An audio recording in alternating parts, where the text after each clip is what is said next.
guys, welcome to the first ever Scott's podcast series, episode number 1. I am elated and privileged to welcome Rece Sbabo to Scott's podcast series, episode 1. Rece is founder of Clear Mind Events. Rece, welcome to the podcast. How are you?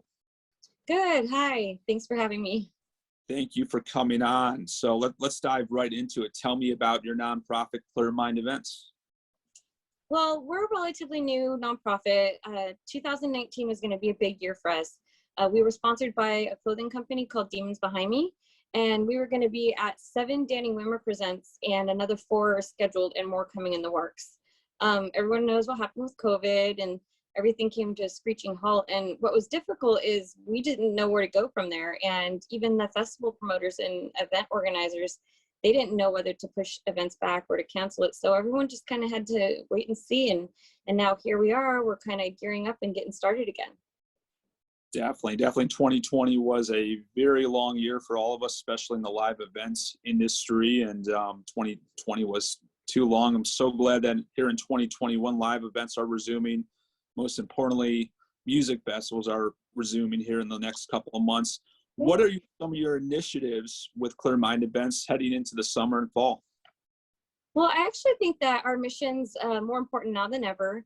What we do is provide relief space for guests experiencing symptoms related to PTSD, anxiety, or sensory processing disorders. Many people avoid large-scale events such as festivals, and they really miss out on these wonderful experiences with their friends and family because they're worried, what can happen if they got into a situation where they couldn't manage their symptoms. They worry about ruining everyone else's good time, or they feel like they can be an inconvenience to friends and family. So that's where we come in. We give them somewhere to go to manage their spaces privately. And it just sometimes little things like that, having somewhere to go is often a deal breaker for these people, whether or not they decide to go.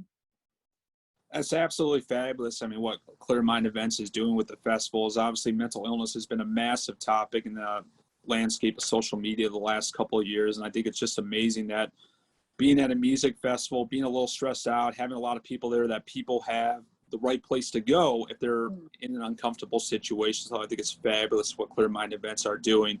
And where can people find information about Clear Mind Events? Yeah, and it's just such a simple concept, and just, no one's really thought of this before, and I think we can make a difference. Our website is www.clearmindevents.com, and we are also on Facebook and Twitter, and you can reach us through all 3 sites. Awesome. And don't forget, guys, too, Clear Mind Events is accepting donations. So clearmindevents.com, Michael will show you the link. Feel free to donate $5, $100, $100,000 if you're a high roller. Rece will appreciate that. But it's a great cause. I know I'm going to be donating. I know I'm going to get a lot of people in the sports biz to step up and really support Clear Mind Events and Rece's initiatives with it. So, Rece, let's dive in right into music festivals. I mean, obviously, what are your thoughts of music festivals returning post-COVID? Well, I think the biggest challenge is that there's no uniformity in the regulations. So it's really going to vary from each state to city. They each have different regulations in place, and a lot of promoters, they've scaled back their events or canceled them altogether. So I think any that do have events that have continued through this fall, they're just really going to be like a practice run for a full return for 2020. Sure, definitely. And just like amazes me the amount of music festivals happening from August through October. I think there's like over 40 plus of them. Yeah. And really, I mean, Aftershock being your home festival in Sacramento, obviously headlined by Metallica, happening October 7th through the 10th in the Sacramento area. Tell me, like, what's your like favorite music festivals to attend, and like what's one on your bucket list?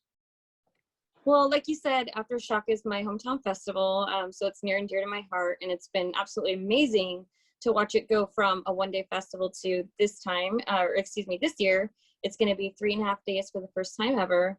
For my bucket list, I'm actually going to in September. It's called Incarceration, and it's held at the prison where Shawshank Redemption was filmed, and you can do self-guided tours, and it's a tattoo and music festival, so I'm really excited to go to that. That's awesome. And what an amazing movie. One of my favorites of all time. What a great venue to held a music festival this fall. So I might just have to join you for sure. Well, Rece, thank you so much for joining Scott's podcast series, episode number 1. We'll have more of these coming up here in the future. And make sure you check out Scott's Takes on Mondays. Keep it lean and clean. Rece, I'll have to get you one of these t-shirts. And Rece, thanks again for joining us on Scott's podcast series. Oh, thank you, Scott. Bye.